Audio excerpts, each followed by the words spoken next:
All right. I think this is working. We've got this happening.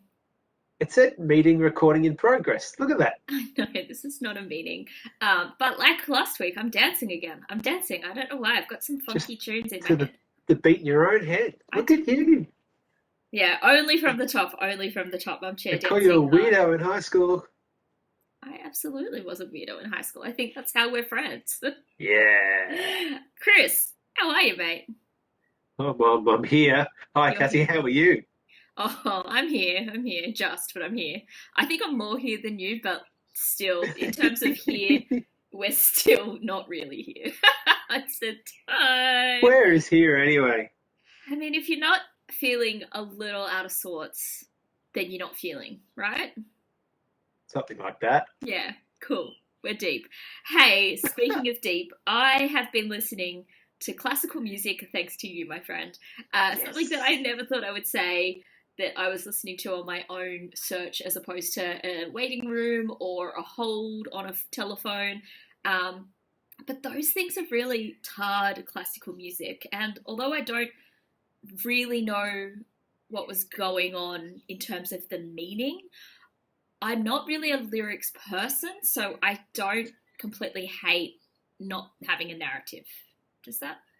It Yeah. kind of contradicts what I'm saying, but like it makes sense. But you did refer to the clip, so I'm actually just going to talk about what we're talking about, which will make sense. So I'm talking about the song you brought in last week, which you completely mixed it up, bringing in a classical music song.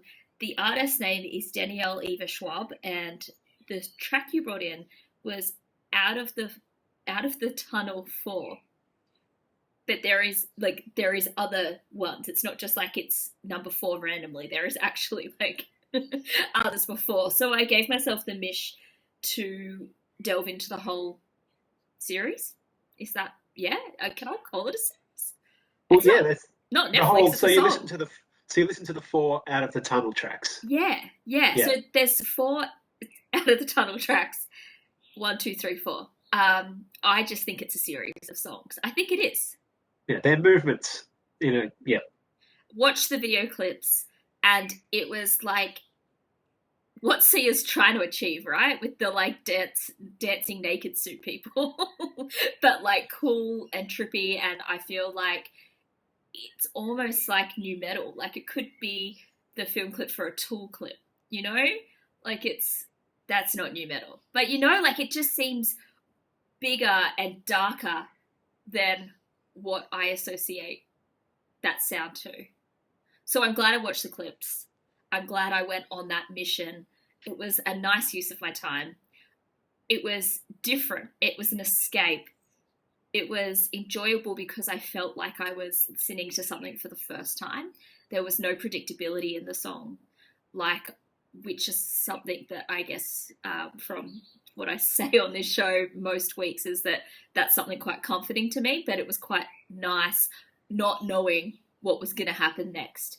Right. So that Right. was cool. But That's it. in a time where we don't know what's happening next, I mean, okay, so we're in this thing where we're in a time that every day is the same. And so things like that are quite fun and interesting. But then we're also in this time where we don't really know what the future holds. And so then that I guess unpredictability is not comforting and a bit scary and a bit triggering. But so I don't really know where I sit with this track. But Chris, I dig it in a weird seesaw of a way. Good. Thank you. Absolutely good. Yeah. No. It's freeing. Yeah. For me anyway. So overall, there are four movements for out of the tunnel, but they're the top four tracks in this longer album with other songs too. So if you want to explore more, anyone wants to explore more, go for it. Danielle Leverschwab, I think she's just a really intelligent soul. Breathing Underwater is my favorite other song from it. Yes, Cassie. I have my hand up on the video that we are recording this episode on. Why? Okay, this is the question that I have for all instrumental music. If there is no lyrics, why isn't every song titled the same, just different numbers on an album? How do songs get titles if there are no words associated? Like, I know that they still have a meaning and a vibe. and a vibe, but like, what's the point? Don't waste your words. Just like out of the tunnel, 1, 2, 3, 4, 5, 6, 7, 8, 9, 10, 11, 12. There's your album. Done. No. Okay. How, I just broke him.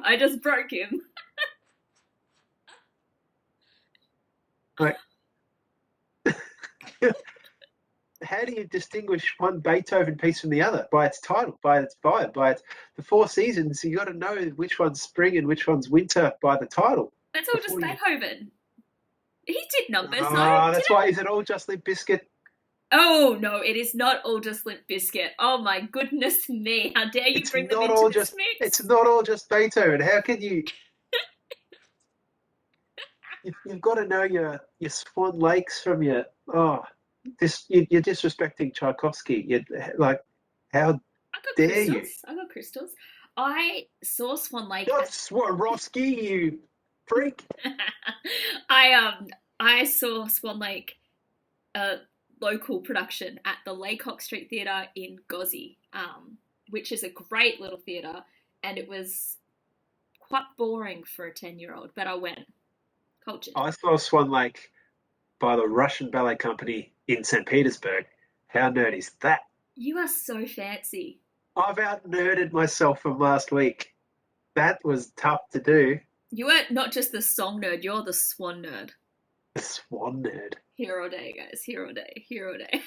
Okay, stop with the jokes, Cassie. I brought in an ultimate collaboration of not one, not two, but three incredible women in music, particularly the borderline rock genre of Wanda Jackson, Joan Jett, and Elle King with their song Two Shots. Shoot me. Yeah, it's a shot, isn't it? Like the song on the first level, it's a really kind of old school, just fun time. And then it's like, no, like she literally means two shots. She will smash your windows and burn your house down. I'm like, this is vicious.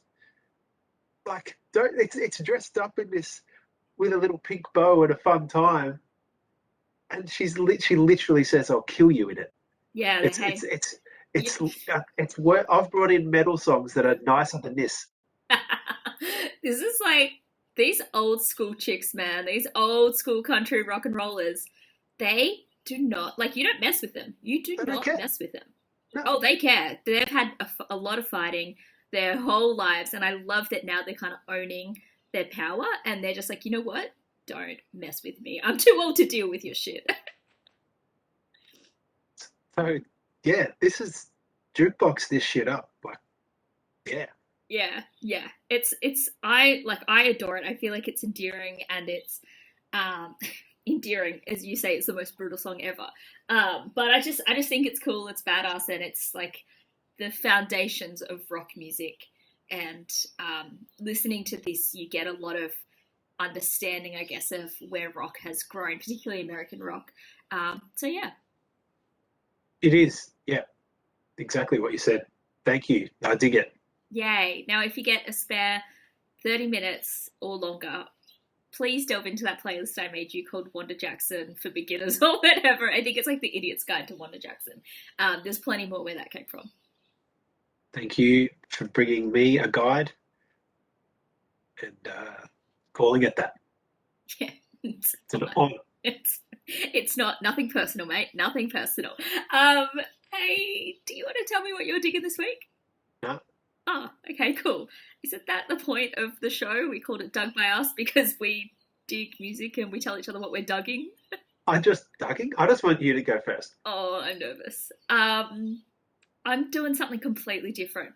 Just for a change? Just for a change. I am bringing in a song that I actually heard a few months ago, but it wasn't released until recently. And it's one of those songs that made me, it said a lot of what I wanted to say. It made me cry like so much because it was so real and particularly for me and relatable. And I never got this artist until I saw this song performed live. the artist I'm talking about is Ed Sheeran, and I never ever thought I would even bring his name up on this show, or me digging his music. And the song I'm talking about is Visiting Hours, and it's one of the most well captured pieces of art about grief and missing somebody. It's so wonderful. And so he wrote this song when he was quarantining in Australia after he found out that Michael Gudinski passed away. And we talked about this a few months ago after we both went to that state memorial. And he performed that acoustic, and it was one of the most incredible performances. Like it was, I can't even, I still feel emotional thinking of that. And so he's finally released the single, and it's actually got Jimmy Barnes and Kylie Minogue on backing vocals, which I just find just so random, but they were also just amazing artists, and had their relationship with Michael Gudinski was just like Ed's, you know, they were family. And so I think it's just really important that those artists are on there. And I know that Michael would be very, very proud of this song. So yeah, I'm surprising myself, but it's a gorgeous song, and it brought me a lot of comfort going through some grief myself. And I think that a lot of people will, I hope that a lot of people will feel the same. And I mean, he's a popular artist, he's top 20, I think it's #1 all around the world. So I'm sure most of you will hear it, but I just want people to listen to it with that context, and actually listen to it, and not just kind of hear it in a cafe or on the radio and not really paying attention. So I'll let you go first. Why? So you could say all that. Okay. Hey, you can still talk a lot. Just because I'm a bit more rambly doesn't mean that you can't. I want you to talk just as much as me, Chris. Yeah, no, but if I knew you weren't going to pick that, then I would have picked it. So I'd let you. Oh! Did you think I was going to pick that? I thought we were absolutely. I knew we were both going to pick that song. It's 70 or 80 episodes in, and this is the first official. This is a double dug. I'm not. I've got a backup. Of course. This song is so important. I just didn't think. This sounds really silly, and I know that it's in your inbox, and I know that you're across it, but I feel that because I know you've been listening to a lot of local stuff lately, I just thought it would have skimmed your rim. But No, that's like I've been interested in music my entire entire memorable life, you know, since I have memories. I've never been impacted as much by a song in my life as watching that. And I've been waiting for that to be released, and I know it's looking on track to be the UK #1 this week. I don't know how it's going in the States. Michael Gudinski never achieved a US #1 single, and if it happens via Ed Sheeran writing a song about him after he's gone, it would be the best, full stop. And I hope that happens. I've never seen a song performed as much. I've never seen a song performed with as much impact, or like he talked about how much he was struggling in front of everyone at a memorial, and then just said, anyway, here's a song I wrote last week, and busted that out, paused in the middle of it to wipe some tears, finished the song, and just left the stage immediately because he was so overcome. Mm-hmm. And there's thousands of people crying. And now this song is released out into the world, and it's just beautiful. Yeah, it's incredible. And I think that you know what, like regardless if it gets #1 in the US or not, it's pretty powerful. And I think that the impact that he's had on like us thousands in that venue and everyone that's heard it since, I think that that's a better accomplishment than any status. But it would also be really nice to see it at #1.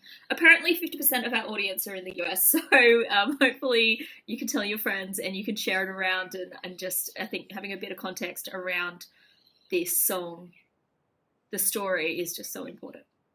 Yeah, the only thing he's done wrong about it is, so he invited Kylie Minogue and Jimmy Barnes to be part of the backing vocals. The only opportunity he missed was to get Lee Simon on it too. Oh, don't. Oh, Lee Simon. Gosh, my absolute idol of a human. who was a very good friend of Michael's and emceed that memorial in just a way that I don't even know how anyone could at their best friend's memorial. So yeah, well, that's the song that we're both digging. I love that we're sharing this for the first time. We've had an O Snap, and it's just the perfect song to O Snap to. Yeah, and I'm absolutely content at this point of the podcast to let it be and have that one. I'm so fine with that. Let's just put it in twice so you can listen to it twice.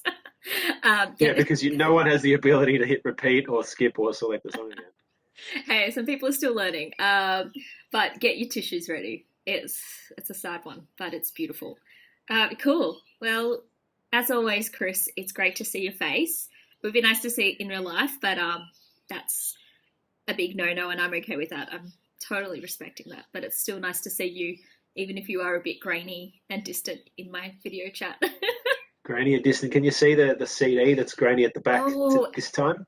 Okay, so Chris has I've tried recently. Yeah, I've been trying to put a different CD on the wall behind me, and no one can really see it because it's generally pretty small. Because it's fun. All right, I'm gonna take a photo. I'm gonna save this grainy screenshot because it's quite hard, and I'm gonna throw it to the audience on Instagram to see if they can guess it. So if you do have Instagram at Dug by Us, I'm gonna share it on there. From here, it looks like yellow daisies or yellow suited people, like hazmat. Interesting. So that's what I can see. I'm gonna share this terribly pixelated photo, and you guys let us know what city you think that Chris has on his dresser. We can around. All right.